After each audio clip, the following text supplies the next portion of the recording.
तो hello friends, कैसे हैं आप सभी। मैं आदर्श एक बार फिर से स्वागत करता हूं आपके अपने चैनल दोस्ती क्लासेस पर। और आज का आपका पहला क्वेश्चन है, फूलों की रानी किस फूल को कहा जाता है। क्या सोच रहे हैं कि आज कॉमेडी क्यों नहीं किया। भाई कॉमेडी करूं भी तो कैसे। आप लोग मेरी कॉमेडी पे हंसते हो, ये बताओ। मैं इतनी कॉमेडियाँ करता हूँ, आप लोग हंसते हो एक बार भी। एक बार कम से कम कमेंट में स्माइली भेज दिया करो, ताकि मुझे थोड़ा सा मनोरंजन, नहीं तो क्या बोलते हैं, मैं खुद भूल जाता हूँ कि मुझे बोलना क्या था। चलिए, जो बोलना होगा वीडियो के बीच बीच में बोल लेंगे। अभी तो स्टार्ट करते हैं। और आपका पहला क्वेश्चन है, फूलों की रानी किस फूल को कहा जाता है। आपके ऑप्शंस हैं गुलाब, चमेली, सूर्यमुखी या फिर कमल। जल्दी से आंसर मुझे दे दीजिए। तो चलिए, आंसर आप लोग दिए नहीं, लेकिन मैं आंसर ज़रूर दूंगा। आपको जो सही जवाब है वो है ऑप्शन नंबर दूसरा, यानी कि चमेली। चमेली को ही फूलों की रानी कहा जाता है। ठीक, समझ गया ना, फूलों की रानी कहा जाता है। मेरा मुकुट कुछ ज़्यादा ही टेढ़ा हो गया। ठीक, चलिए। तो आपका दूसरा क्वेश्चन है, टमाटर की खोज किस देश ने की थी। टमाटर बहुत महंगे हो रहे हैं। टमाटर बहुत महंगे हो रहे हैं। हम जहाँ रहते हैं यहाँ पर टमाटर की रेट जानते हैं आप लोग कितना है। टमाटर का जो रेट है वहाँ, वो है 160 रुपये किलो। 160 रुपये किलो। ठीक, तो चलिए, तो क्वेश्चन क्या था, टमाटर की खोज किस देश ने की थी। आपके ऑप्शंस हैं भारत, जापान, अमेरिका या फिर पाकिस्तान। जल्दी से इसका आंसर दे दीजिए कि इसका सही जवाब क्या है। तो चलिए, इसका जो सही जवाब है वो है ऑप्शन नंबर तीसरा, यानी कि अमेरिका। ठीक, अमेरिका ने क्या की थी, टमाटर की खोज की थी। तो आपका तीसरा क्वेश्चन है, किस जीव के पास फेफड़ा नहीं होता है। आपके ऑप्शंस हैं सांप, ऊंट, मछली, चींटी। मछली को आंसर बिल्कुल नहीं देना। पहले बता दो, मछली को नहीं देना, क्योंकि मछली के पास इतना बड़ा फेफड़ा होता है।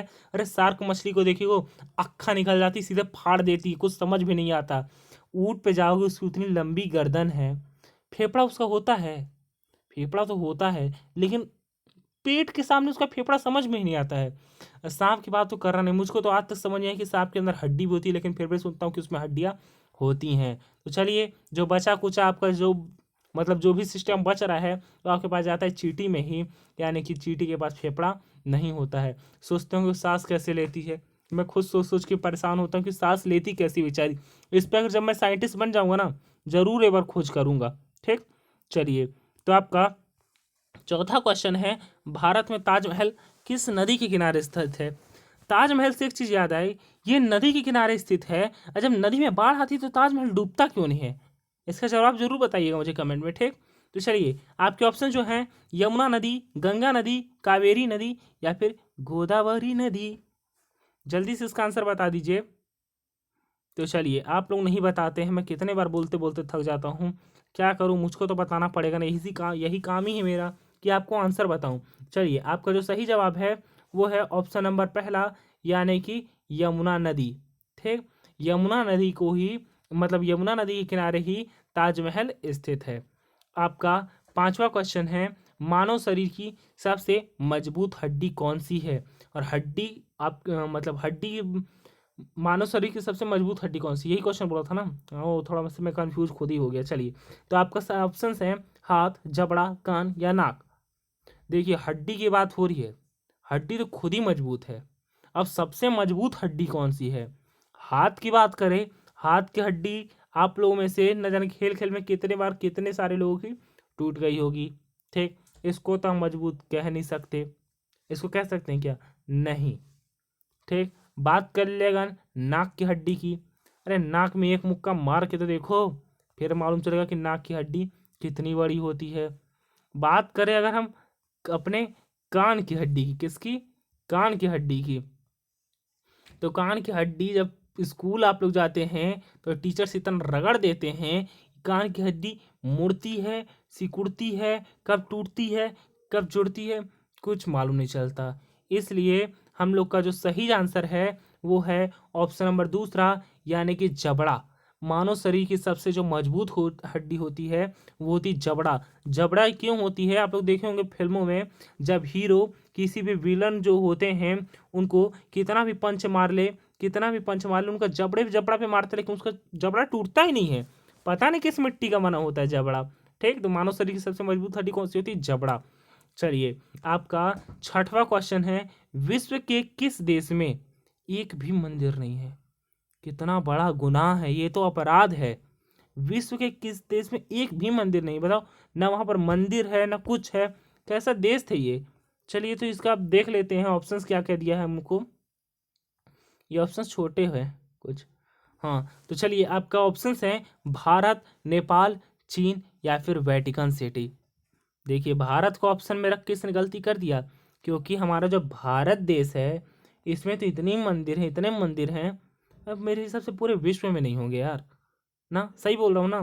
तो चलिए भारत तो हम लोग किसी भी कीमत पे कह नहीं सकते, इसलिए भारत वाला ऑप्शन हमारा बिल्कुल गलत हो गया। बात करें नेपाल की तो वहाँ पर भी मंदिर हैं, चीन में तो चीन में भी मंदिर हैं, तो आपका जो सही आंसर है वो है वेटिकन सिटी, यानी कि वेटिकन सिटी में एक भी मंदिर नहीं है।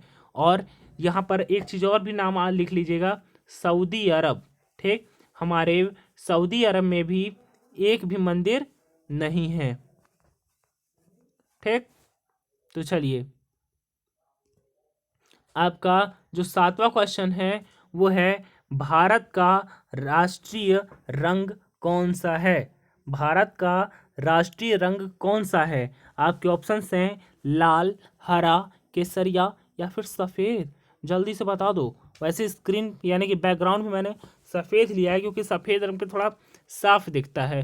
वैसे सफ़ेद तो चंदा मामा भी हैं, लेकिन दाग उस पे भी है।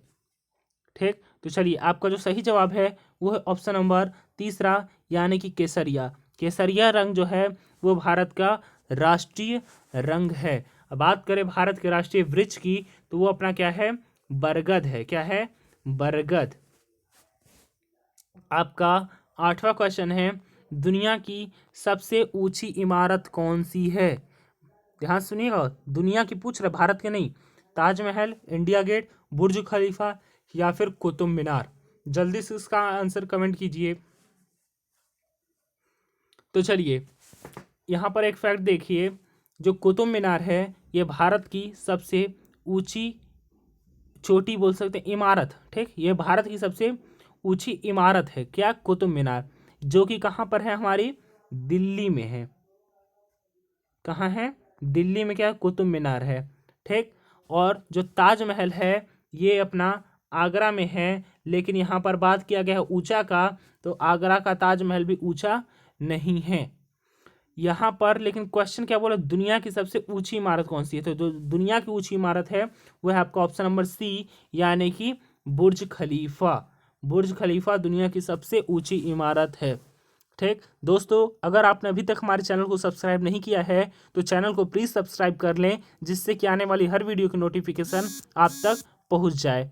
आपका नौवां क्वेश्चन है, दुनिया का सबसे खूबसूरत पक्षी कौन सा है? दुनिया का सबसे खूबसूरत पक्षी, तोता, कोयल, मोर या फिर गोल्डन फिजेंट। देखिए मोर तो इतना सुंदर पक्षी है कि बरसात के मौसम में जब उसको देख लो नाचने का, मतलब बरसात के मौसम में जब मोर को नाचते हुए देख लो, खुद नाचने का मन कर देता है। मेरा खुद नाचने का मन करता है, क्या करूं, नाचते आता ही नहीं मुझसे। और जो तोता है, तोता का तो आप लोग देखे होंगे कि इतना प्यारा ये बोलता है तोता, मतलब जैसा तोता पे जानते संगति का असर होता है। जिस संगति में रहेगा, मतलब अच्छे लोगों के साथ रखे तो अच्छी बोली बोलेगा, बुरे लोगों के साथ रहेगा तो बुरी बोली बोलेगा। चलिए तो क्वेश्चन पे आते हैं। आपका क्वेश्चन है, दुनिया का सबसे खूबसूरत पक्षी कौन सा है? तो आपका सही आंसर है गोल्डन फिजेंट। ठीक, क्या है? Golden pheasant. आपका 10वां क्वेश्चन है, भारत का राष्ट्रीय खेल कौन सा है? अभी ऊपर कौन सा क्वेश्चन आया था? कुछ राष्ट्रीय करके आया था ना? अरे कुछ राष्ट्रीय करके आया था, मैंने आपको जवाब बताया था। चलिए ऊपर वाला पहले क्वेश्चन देख लेता हूँ एक बार। ऊपर वाला कुछ राष्ट्रीय वाला था, याद नहीं आ रहा यार। हाँ, राष्ट्रीय फूल रंग कौन सा है? तो जो राष्ट्रीय हम लोग का रंग था वो क्या था? केसरिया रंग था। अब यहाँ पर बात कर दी गई है कि राष्ट्रीय खेल कौन सा है। तो राष्ट्रीय खेल में ऑप्शन है हॉकी, क्रिकेट, फुटबॉल या फिर गुल्ली डंडा। अच्छा ये बताइए, गुल्ली डंडा आप लोगों में से किसने किसने खेला है? ये गुल्ली डंडा मैंने खेला है बचपन में, जब मैं विलेज में रहा करता था। अब तो जब से हम लोग सिटी आ गए हैं तब से गुल्ली डंडा वो गायब हो गया, यहाँ पर सिर्फ चलता हॉकी, क्रिकेट, फुटबॉल। चलिए, तो राष्ट्रीय खेल की बात कर रही, तो राष्ट्रीय खेल आपका क्या है? ऑप्शन नंबर पहला यानी कि हॉकी भारत का राष्ट्रीय खेल है आपका। चलिए, आपका क्या, अब 10 क्वेश्चन पूरे हो गए, लेकिन आपके लिए एक होमवर्क क्वेश्चन भी है जो कि है इंद्रधनुष में कितने रंग होते हैं? ये क्वेश्चन का आंसर आपको देना है। ठीक, इसका आंसर आप लोग कमेंट में दे दीजिएगा। और वीडियो को अभी तक आपने लाइक नहीं किया है तो वीडियो को प्लीज़ लाइक कर दीजिएगा, चैनल को भी सब्सक्राइब कर दीजिएगा, और सिर्फ सब्सक्राइब नहीं, बेल आइकन के बटन को भी प्रेस कर दीजिएगा। हम कल फिर मिलेंगे जीके के इंटरेस्टिंग वीडियो के साथ। हाँ, अगर आप में से कोई दोस्त हाँ अग्निवीर आर्मी की तैयारी कर रहा है तो वो मतलब वो हमारी प्लेलिस्ट को जाके चेक कर सकता है। मैं डेली आर्मी की क्लासेस 11:30 बजे लेता हूँ, और वीडियो की नोटिफिकेशन आपको आधे घंटे पहले ही प्रीमियर पे मिल जाती है। ठीक, तो चलिए, अगर आपके कोई भाई बहन या फिर दोस्त यार भी तैयारी कर रहे होंगे तो उन्हें प्लीज़ बताइएगा, और वीडियो को ज़्यादा से ज़्यादा शेयर कीजिएगा। तब तक के लिए धन्यवाद।